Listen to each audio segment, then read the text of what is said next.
अस्सलाम वालेकुम रहमतुल्लाहि वबरकातुहू। बड़ा ज़बरदस्त वीडियो है, पूरा वीडियो देखिए, इंशाल्लाह बड़ा मजा आएगा, बहुत जानकारी आपको मिलेगी। मुसलमानों के हालात क्या हो गए, कभी इस पार्टी में कभी उस पार्टी में, कभी इसका झंडा कभी उसका झंडा लेकर के चलते रहते सियासी मामलात में। सियासी मामलात अभी बिहार के इलेक्शन में भी और दूसरी जगहों पर भी इलेक्शन जब आते हैं तो लोग ये ताना दे रहे थे हमें कि मुसलमानों का हाल क्या है, कभी इस जमात के झंडे कभी उस जमात के झंडे, कभी इससे भी पैसा लिया उससे भी पैसा लिया। मैं सुनता हूँ, मैंने एक बड़े सियासी साहब को ये जवाब दिया था आज से कुछ साल पहले, 500 इस पार्टी वाले से ले ली, इस पार्टी वाले से ले लिया, शाम में फिर झंडा बदल लिया, पट्टा भी बदल लिया, 500 उससे भी ले लिया। लेकिन अगर आप मेरी कौम को ताना देते हो, टॉन्ट मारते हो, तुम्हारे जितने कायदीन हैं उनको देखकर बदलते रहते हैं, लेकिन आओ मैं अपने मोहल्ले के या किसी भी इलाके के मुसलमानों में से बड़े मुत्तकी परहेजगार आलिम दीन की बात नहीं करता, एक आम नौजवान को भी उठाओ, आम नौजवान को उठाओ और उसको मेरे सामने लाओ। आप भी बैठना, एक तरफ आप 1 करोड़ रुपए सामने रख देना और दूसरी तरफ गुंबदे खजरा को दिखा करके पूछना, ऐ नौजवान ये लेता है या गुंबदे खजरा को ठोकर मार सकता है? हमारा हर नौजवान ये कहेगा अपना सब कुछ गुंबदे खजरा कल भी था और आज भी है, मेरे नबी से मेरा रिश्ता कल भी था और अरे हमारे आमाल बुरे हो गए सही, ये भटक गए हैं आमाल के एतबार से, लेकिन एक बात है मेरे अजीजों, ये वो कौम है जिसको लाठियों से सीधा नहीं किया जा सकता। लाठियां नीचे रख लें, इसलिए कि सही कहा आपके नाज़िम इजलास ने कि वीडियो में उसको किसी और माने में बयान कर दिया जाता है। हाँ, आप तमामी हजरात के सामने सिर्फ एक बात का मैं जिक्र करूंगा कि हालात जिस कदर तेजी से करवट लेते जा रहे हैं और जितनी तेजी से बदलते हुए जा रहे हैं, तुम्हारे इम्तिहानात की घड़ी वैसी करीब आती जा रही है। तुम्हारे ईमान का इम्तिहान, तुम्हारे इश्क मुस्तफ़ा का इम्तिहान, तुम्हारे सबात और इस्तिकामत का इम्तिहान, इन तमाम इम्तिहानात में नौजवानों खालिस एक चीज की जरूरत रह जाती है हमेशा, कि दुनिया ने हमसे बहुत कुछ छीना है, अखलाक भी छीन लिया है, किरदार भी छीन लिया है, इल्म भी, हमारे तमाम ओहदे भी, दौलत भी, सियासत भी, इख्तिदार भी, सब छीन लिया है। और जिसकी बुनियाद पर यह कौम आज इंतशार की शिकार है। हम सब मुंतशिर हैं, टूटे बिखरे हुए हैं, लेकिन फिर उसके बावजूद एक बात मैं जरूर कहूंगा, दुनिया तो ये कहती है कि ये बैकवर्ड लोग हैं, ये बिछड़े हुए समाज के लोग हैं, इनके पास अखलाक, किरदार, एजुकेशन, सियासत, इख्तिदार कुछ नहीं रह गया। मैं मानता हूं देख करके भी हालात यही लगते हैं, हमारे नौजवान सब बिखरे हुए हैं, टूटे हुए हैं, लेकिन फिर दिल में एक बात का ये एहसास होता है कि अगर ये जमात इतनी टूटी बिखरी हुई ही है तो मीडिया 24 घंटे क्यों हम पर भोंकता है? ये मीडिया के तमाम दज्जाल हमें निशाने पर रखे क्यों हैं? वो ये बताना चाहते हैं कि तुम 1000 टूट कर बिखर जाओ तब भी कुछ बात तो है कि मिटती नहीं हस्ती हमारी, कुछ बात तो है कि मिटती नहीं हस्ती हमारी, सदियों रहा है दुश्मन दौरे ज़मा हमारा, तौहीद की अमानत सीनों में है हमारे, आसान नहीं मिटाना नामो निशा हमारा, यूनान और मिस्र रोमा सब मिट गए जहां से, बाकी मगर है अब तक नामो निशा हमारा, बातिल से डरने वाले है आसमां नहीं है हम, 100 बार कर चुका है तू इम्तिहान हमारा। आपको ये एहसास मैं दिलाना चाहता हूं कि कौन सी बात है, पैसे वाले सब बैठे रहो, वो कौन सी बात है जिसकी वजह से तुम और हम निशाने पर हैं, हमेशा निशाने पर हैं। अल्लाह के नबी सल्लल्लाहु तआला अलैहि वसल्लम ने इरशाद फरमाया, यूशकु अन तदाअ अलैकुमुल उमम कमा तदाअल अकिलतु इला कुसअतिहा, एक वक्त तुम पर ऐसा आएगा करीब कि सारी जमातें तुम पर ऐसे झपट पड़ेंगी जैसे भूखा बर्तन पे झपटता है, सब तुमको निशाने पर रखेंगी। आज हम वो दौर देख रहे हैं। और कौन सी वो चीज है जिसकी वजह से दुनिया खौफजदा है? मियां, बहुत सारी ऐसी जमातें दुनिया में मौजूद हैं, वो पता नहीं क्या क्या मंसूबे, क्या क्या प्लानिंग सब कुछ कर बैठे हुए हैं। उनके पास सियासत है, उनके पास बहुत बड़ी ताकत है, दौलत है, सब है, लेकिन उनसे दुनिया को उतना खौफ नहीं लगता जितना हमारे एक कमजोर बच्चे के लब्बैक या रसूल अल्लाह कहने पर डर लगता है। क्यों? वजह यह है कि दुनिया ये जानती है, जिसको 100 साल पहले इकबाल ने कहा था, ये फाका कश मौत से डरता नहीं जरा, ये फाका कश मौत से डरता नहीं जरा, रूहे मोहम्मदी इसके बदन से निकाल दो। अंग्रेज भी थक गए थे, परेशान होकर के ही गए थे। आपको क्या लगता है अंग्रेजों को हिंदुस्तान से जो जाना पड़ा वो यूं ही चले गए थे? उन्होंने जुल्म और बर्बरियत की वो दास्तान यहाँ पर लिखी है कि बयान से बाहर है। लोगों को जलाया है, काटा है, मारा है, हर झाड़ी पर फांसी के फंदे पर उलमा को लटकाया है। लेकिन क्या हुआ इस उम्मत का, क्या हुआ इस कौम का? क्या सब बिखर कर खत्म हो गई? हर दौर में एक चंगेज और एक हलाकू आता रहा। मुसलमानों के खून से उसने नदियां लाल कर दी, हमारी खोपड़ियों से मीनार बना दिए। लेकिन उस वक्त जब इस्लाम खत्म ना हुआ तो अब के दौर में क्या खत्म हो सकता है? यह और बात है कि कुछ पाखंडी अपने गुफे में बैठ करके प्लानिंग करते रहते हैं कि हम इस्लाम को खत्म कर देंगे। मैं कहता हूं अपने बदन की खुजली नहीं खत्म कर सकते, इस्लाम की क्या बात करते हैं। उन्हें अपने जिस्म का ख्याल रखना चाहिए। इस्लाम की बात अलग है। इस्लाम किसी एक मोहल्ले और किसी एक घर का नहीं है।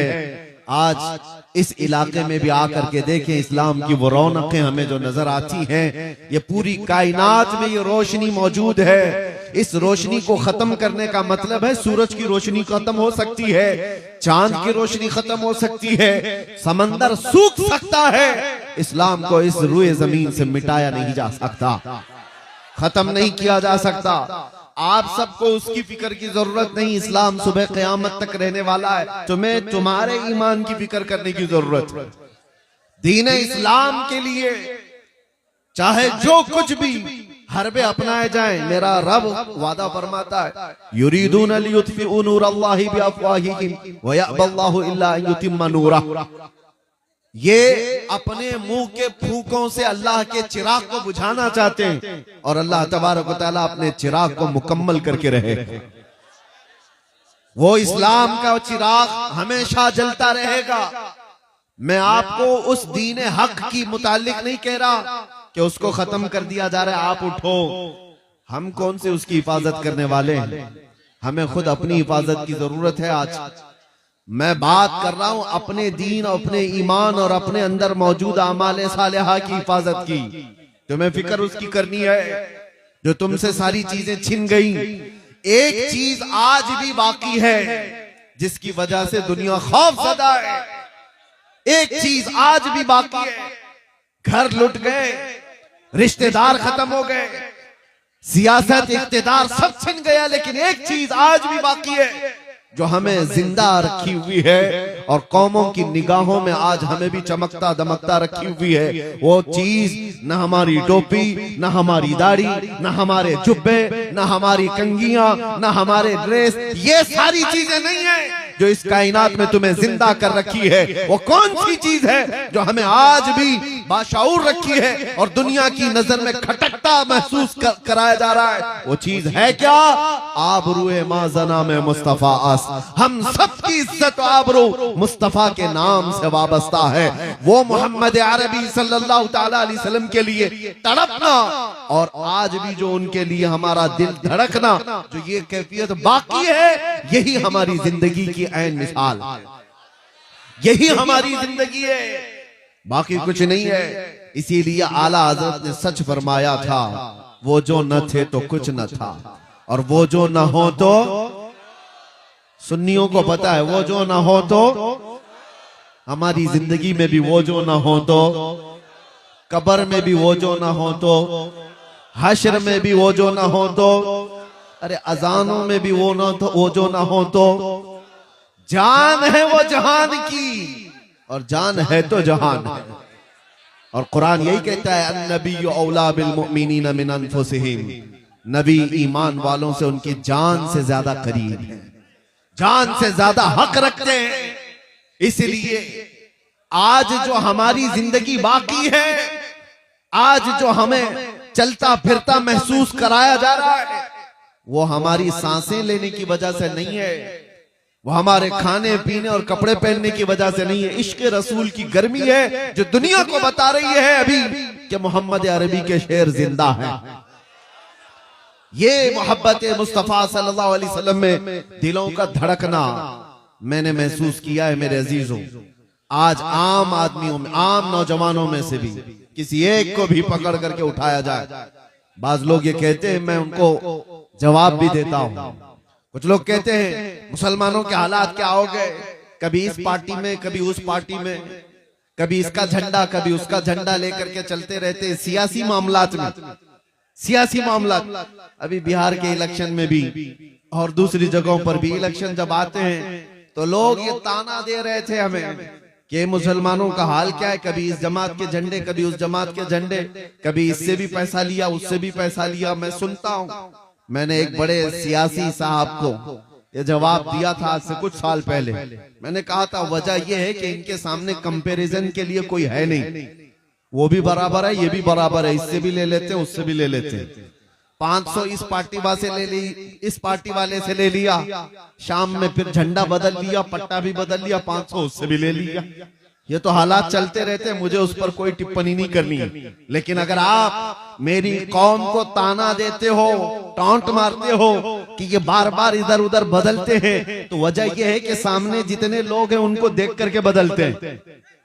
तुम्हारे जितने कायदीन हैं उनको देखकर बदलते रहते हैं। लेकिन आओ, मैं अपने मोहल्ले के या किसी भी इलाके के मुसलमानों में से बड़े मुत्तकी परहेजगार आलिम दीन की बात नहीं करता, एक आम नौजवान को भी उठाओ, आम नौजवान को उठाओ और उसको मेरे सामने लाओ। आप भी बैठना, एक तरफ आप 1 करोड़ रुपए सामने रख देना और दूसरी तरफ गुंबदे खजरा को दिखा करके पूछना, ऐ नौजवान ये लेता है या गुंबदे खजरा को ठोकर मार सकता है?